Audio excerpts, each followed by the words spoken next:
Tonight on the Pioneer Sideline. Finally, the softball team opens conference play after a 2-week hiatus and multiple cancellations. Find out how the team fared in its conference and home openers. National qualifier. The outdoor track and field team will send a familiar name back to the national championships. Who it is and how the team performed in its second meet. And parenting. Would you let your future child play football? Our reporters take on the interesting and controversial debate case. It's time to come on down to the Pioneer Sideline.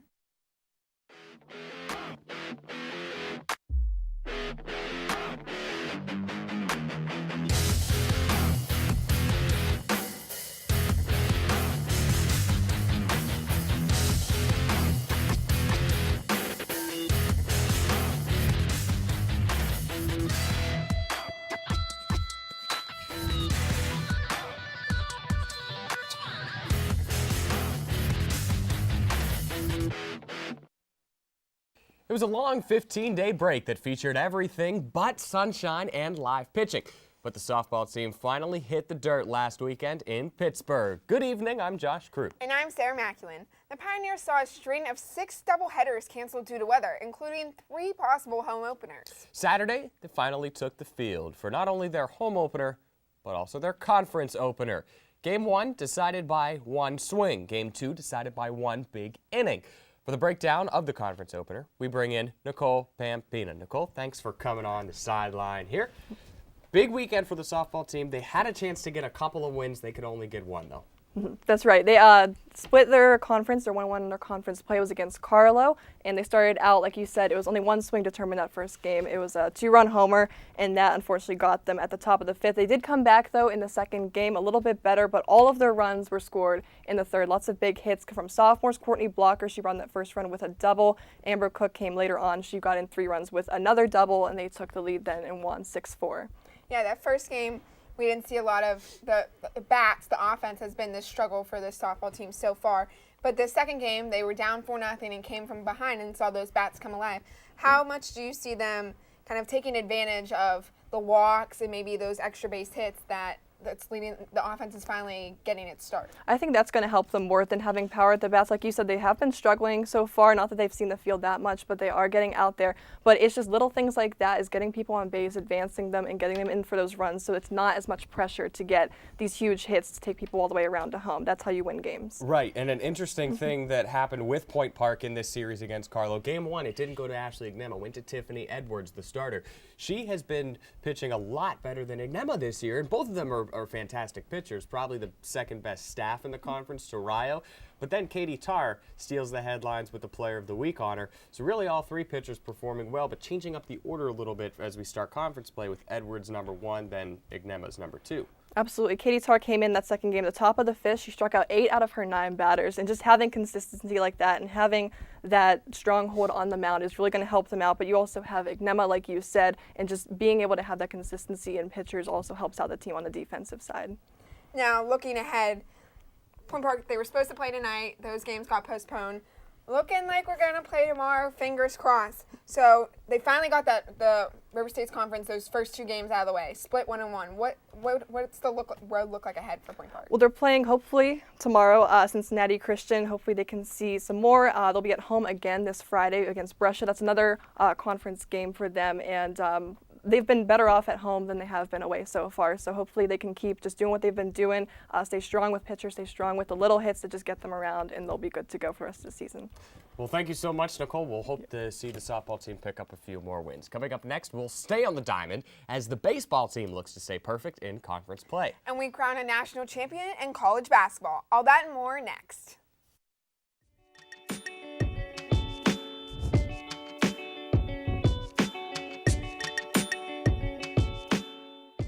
Whatever happened to predictability? The milkman, the paperboy, the evening TV. You miss your old familiar friends, but waiting just around the bend. Everywhere you look, everywhere there's a heart, a hand to hold on to. Everywhere you look, everywhere there's a love of somebody who needs you. When you're lost out there and you're all alone, life is waiting to carry you home.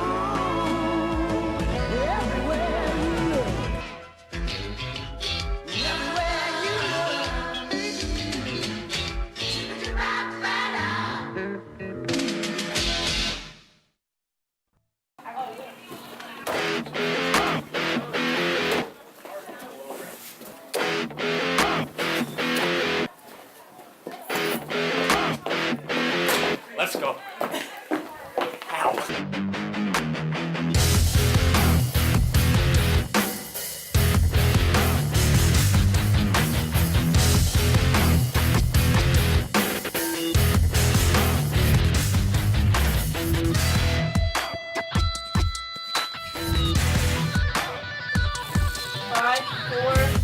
Sideline!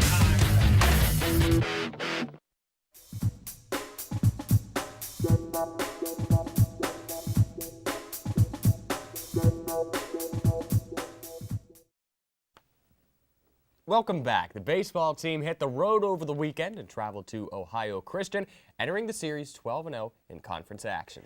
One game saw the Pioneers give up a season high in runs. And another saw them score a season high in runs. For the breakdown of the series with the Trailblazers, we're joined by Allison Schubert.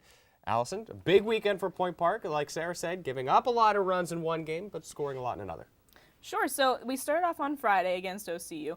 Over those 2 games, they had 38 hits and 29 runs. In just 2 games. In just those 2 games, yeah. The first game was when they gave up the most runs they ever have, but it was only 7, and we still won 9-7. Beardsley got the win, and then Addison Domingo came in the last inning and got the save for that one. Game 2, Point Park won 20-1, which is absolutely insane. And then Game 3, we won 11-1. So they're looking very solid both offensively and defensively. Now, in terms of, we mentioned the 9-7, it's not an insane amount of runs, but still, obviously something you don't want to have in baseball. But this offense, scoring 9 runs, 20 runs, 11 runs, how does that give you faith to not only if the pitchers are struggling a little bit, that Point Park's going to be able to get the job done no matter what? Well, I mean, the pitchers have been looking really sound so far, but if for some reason they can't get it done, the bats are swinging and they're hitting them hard. During that third game, we had Edberg Dominguez and then Jay Carew back-to-back home runs. So we have the bats swinging. We have a lot of triples, a lot of doubles so far this season. So it's looking really strong, and if the pitchers can't get it done, the bats will. A couple of numbers for you. Double digits in 11 games this year. Double figures in the hit column 14 times. 3 performances with at least 20 hits. So the offense definitely has been there. Against some weaker pitching, albeit. But this weekend, probably the biggest test for Point Park so far, right? Yeah, so they're going up against Rio Grande. Rio's 9-6 in conference play, which doesn't compare to Point Park's 15-0 now. But they're 4th in the conference, and they're a force to be reckoned with, and it's been a team that Point Park has struggled with the past few seasons, so I know the seniors especially are looking to get this one and go for the sweep. Now, how important is it that, I mean, you just mentioned they're 15-0, 25-2 overall. What's the ceiling for this team? How do they not only, I mean, it's hard to say what they need to improve on with a 15-0 conference record. So what's the ceiling for this team? What's the key to this continual success? I think the key is to not become too confident. You don't want to say, we're so good, like we're the best team, we're going to win all these games, and you don't want to become, it's okay to be confident, but you can't be cocky about it. And they haven't been so far, and so they need to keep that up. They need to stay humble, and they need to keep producing how they have been. And I think that's really going to define where that ceiling is, if they are getting their own heads too much or not. And one thing I've seen from the team is that they play for each other. They're very focused on winning as a team. Yeah. There are not a lot of individuals on the team, and I think that's going to really help them down the stretch, especially whenever they go against harder opponents. They don't take teams for granted. That's why they beat OCU 20-1. That's why they go out there and they have these big wins. Yeah, for sure, and I think as long as they keep doing that, they'll be good for the rest of the season. Thank you so much, Allison. Coming up after the break, we see who the national champion in college basketball is, and we'll debate that interesting topic of should our kids play football or not. I have opinions, you have opinions. We'll see if our reporters have the same. We'll be right back.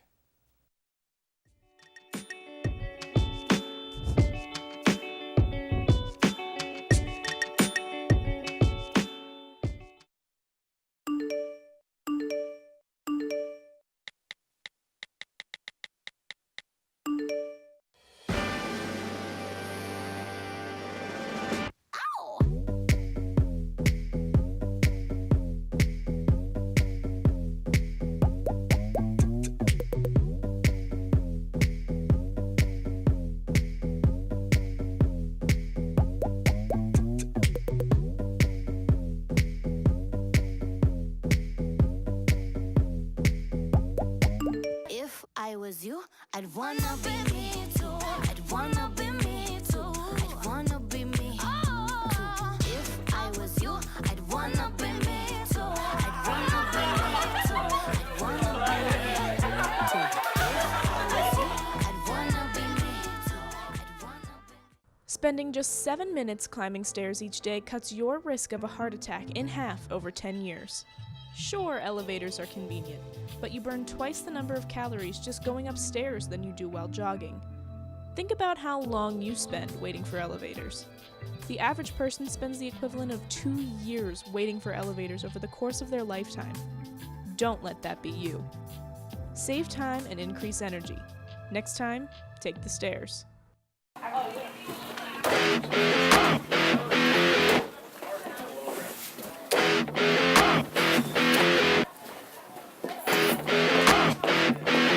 Let's go.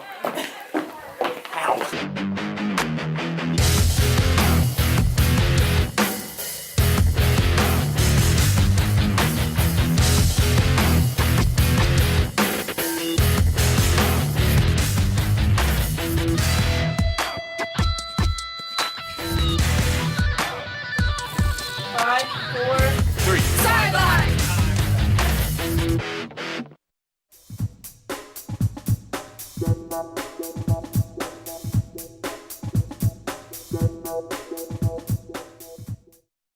Welcome back. The outdoor track and field team competed for the second time of the season last weekend, and the results, as expected, were pretty good.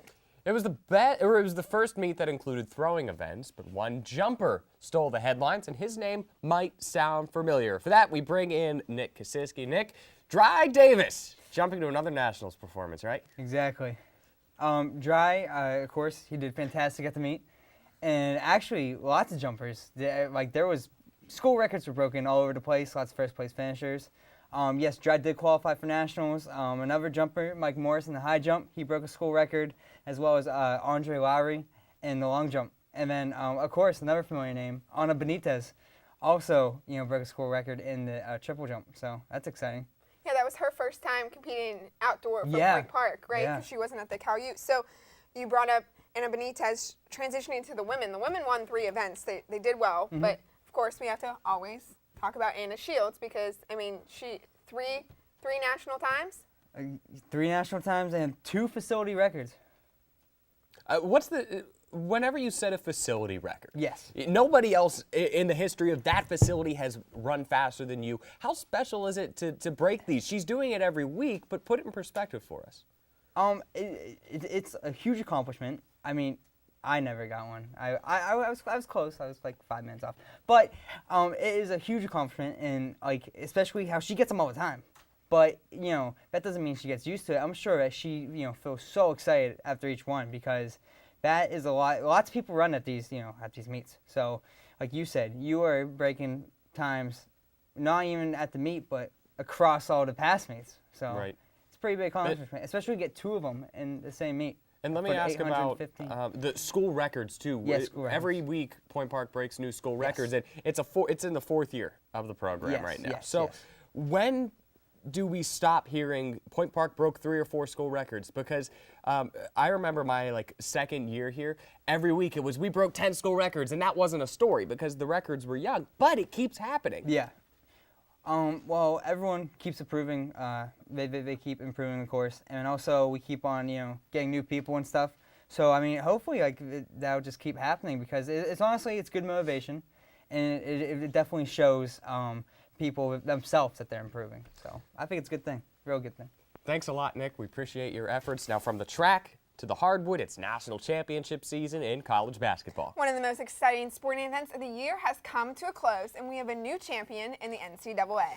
Well, Josh, the city of Philadelphia did not burn down after the Super Bowl, and it did not last night either. 79-62, Villanova came away with their second title in 3 years. Now, this is the first time in the history of sports that a team in the same year from the NFL and NCAA men's basketball has won a championship from the same State. Villanova played excellent in the first half, 23-7 run to end the first 20 minutes of the game, and they went on to absolutely just destroy Michigan last night. Not a very close game, just like they did against Kansas as well, but good weekend of college basketball for sure. Now going from college hoops to the NBA, the Houston Rockets will be the #1 seed this year in the West, finally knocking off the Golden State Warriors for the first time since the 2013-2014 season. Now, this is leading discussions for James Harden and his beard to lead the way for MVP discussions this year. So Mike, part of that is because Steph Curry has been injured too. But let's circle back to college basketball, right? So for the first time in recent memory, the Pioneer Sideline bracket won the bracket challenge. Number 2 was Allison Schubert. She had Michigan winning. If Michigan would have won, she would have been at the top. I came in third somehow. I had Virginia winning. That was a big error on my part. And then somehow Jake Berlin, who doesn't show up to Pioneer Sideline, ties for third. But what does that say about the strength of the Pioneer Sideline reporters that we were able to come in first in our own group? Luck. That's what it says about us. It says luck. This is the first time in a long time we got it right. I don't even remember where I had Villanova when we did that whole debate with me, Megan, Nick, and you guys. But, hey, we got one right this time, so congratulations to us, right? And not only did we have it right, we had it right. In your bracket, you had Duke winning the whole thing, at least in the one that you submitted. You had Duke over Virginia. So you were close. You got at least the Final Four right, or one of the Final Four teams. But it was a huge accomplishment, I think, for us. Oh, yeah, definitely. I mean, we always chalk it up and we give teams Right. the kiss of death. chalk it But up. in this case, we were right. Really, Villanova was such a fun team to watch. Oh, yeah. I mean, it was just in all aspects, the shooters, I mean, and then the rebounding, like the strength under the hoop, just watching those guys go in and get rebounds. Watching it last night, that is why I love college basketball. You see them rolling around on the ground, Right. going for those balls. You don't see that in the NBA. And they gave it their all. They won every game by double digits. I watched them in Pittsburgh with Nick, and they were so unbelievable. It was a 116 game, but they showed no mercy. They remind me of Golden State, but they have big guys too.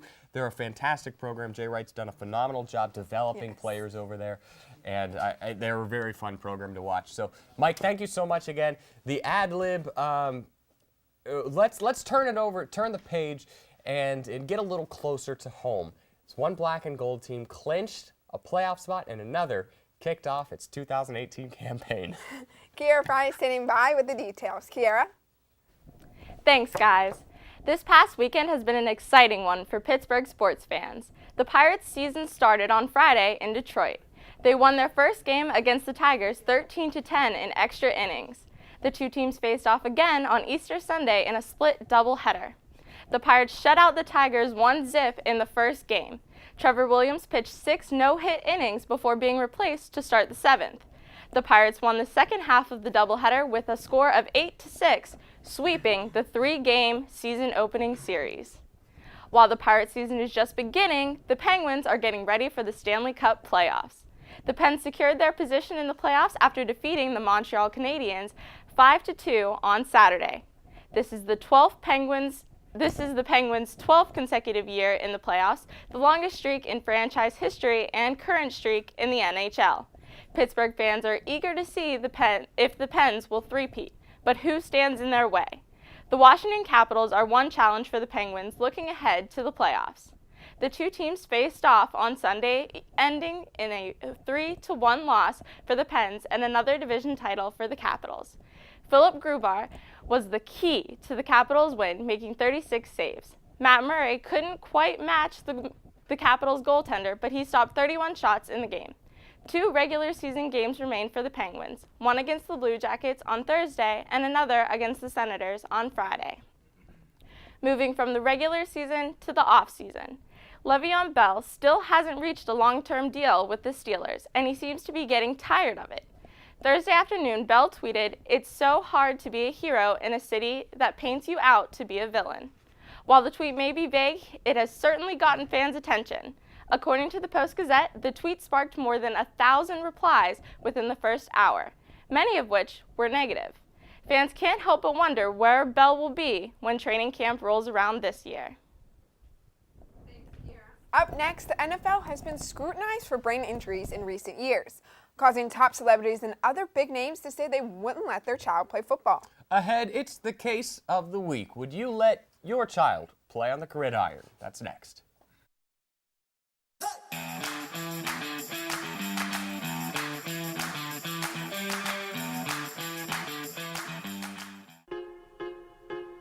One is the loneliest number that you'll ever do.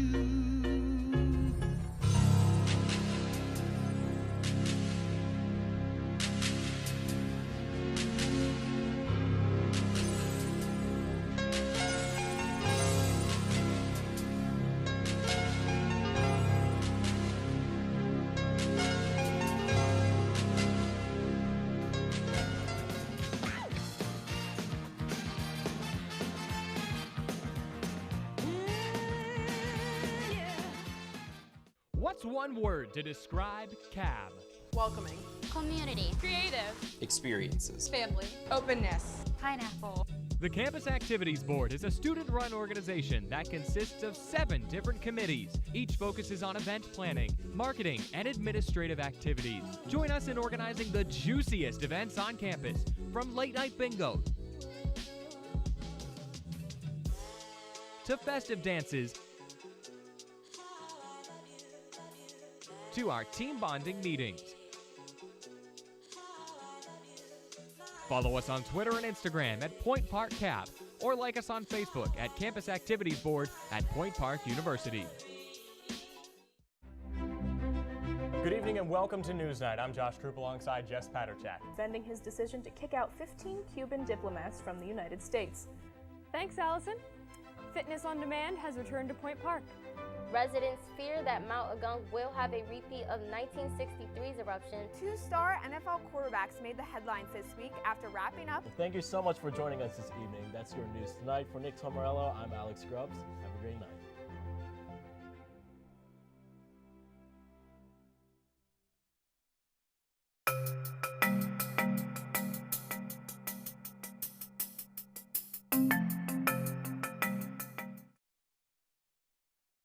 Welcome back. Now, my parents didn't let me play football for fear of injury, a realistic concern for parents around the country. Now they let my younger brother play, but that's a different story. Yeah, and it's a hotly debated topic with everything with the NFL and CT, and it really brings the question, should kids be allowed to play football? It's a violent sport and an interesting debate. Let's discuss in the case of the week. For that, we're joined by Mike Turk, Jeff Dockham, Kiera Fry, and Nick Kasiski. A big panel of 4 over there. Let's just go around the table. We'll start with Kiera and make your way down. Give us yes or no and why real briefly. I do think that kids should be allowed to play football because Your kids, not just kids, period. Your kids, whenever you have kids someday. I would say yes. I would let my kids play football because I think it helps them build a lot of other qualities outside of just sports. I would get to. Well, all right. Listen, I think kids should be allowed to play football. I just think precautions do need to be carried out and made. Personally, I would let my kids play football as well. I think it teaches leadership, commitment. So I'd let my kids play football. Yeah. Absolutely. Personally, I don't believe I'm going to put my future kids in a permanent protective bubble because that's just going to create a false sense of reality for them. Now, that being said, I'm going to teach my kids to be aware of the risks involved in the violent sports such as football, and from there, weigh the benefits and the risks and see which one weighs more. But I do believe kids should be able to play football. So all of you said kids should be able to play football. 3 of you said you would let your kids. Nick, I didn't hear you affirmatively say yes or no. Would you let your child play football? White Lightning Jr., is he or she playing football? Oh, well, I mean, once I adopt a kid, I don't know if I would let them. I mean, I would. I used to run. I'd say, hey, you should do run. Because listen, you guys don't know this. I played football, flag football, but that's still football. That's not football. That's not this type of football. Listen, Nick. My arm got hurt, and you know what the coach said to me? He said, boy, if you want to survive, you should quit. So I started running, and then, Nick, I've been running for a while, and it worked out great. So is there no risk involved in running? Yeah, you could still pull I believe something. there's I risks involved mean, in you really can't get concussions in running, Jeff. I mean, you I mean, can. you could. They could slip sure and they fall. could. I Kinda fell in rare. the driveway and got a I concussion. mean, they're So you kind Well, of that's rare. just and And concussions especially are if- pretty paying serious. attention when you were running, right? I don't know. I Wait, think what should you about to let say? go. What you about to say? Never Wait, what do mind. you have to That say was- now? This is a debate. It's If fine. you're running and you get a concussion in the driveway, that's like on you, right? But if you're playing football, you're subjecting yourself to a concussion every time you go out. You could run in the driveway, you could run on the track and not get a concussion your entire life. If you play football, odds are you're going to get knocked in the head a few times. Yes, it teaches leadership, but all sports do, right? Right. Yeah, but you can get a concussion in soccer, basketball. Right, but you get more in yeah. football. Yeah, more likely in football, but not really, because in soccer, if you think about it, like you have to head the ball. So you have more risk of a concussion in soccer. I agree, you do in football as well, but you're told to head the ball like for however many years you play. So I mean, they're kind of the same. Or ice hockey, you're getting crunched into the boards. But you can't help that. There's no driveways in Well, football. I That's a good point, actually. I believe this is more of like a morality question. Dr. Margot Patukian, the Oh my director of athletic medicine at Princeton University, said, "The benefits of participating in team sports far outweigh the risks." I completely believe that. Football, for me at least, was a medium for gaining self-confidence, as well as a means of healthy social interaction with friends.